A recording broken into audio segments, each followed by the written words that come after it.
Semuanya dipindahkan ke kain kasa dan diratakan seperti ini.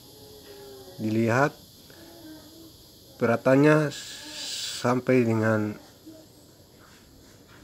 hampir serata dengan kain kasa. Selanjutnya ditutup, bagiannya ini ditutup, selanjutnya diiris, lalu dipindahkan ke penis. Ini ditaruh di bagian atas saja.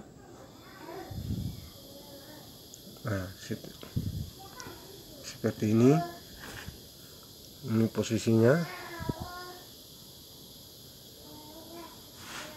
Nah, setelah itu baru dibalut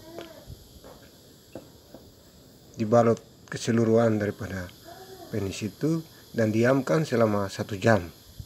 Setelah itu dilepaskan. Demikian cara pemakaiannya.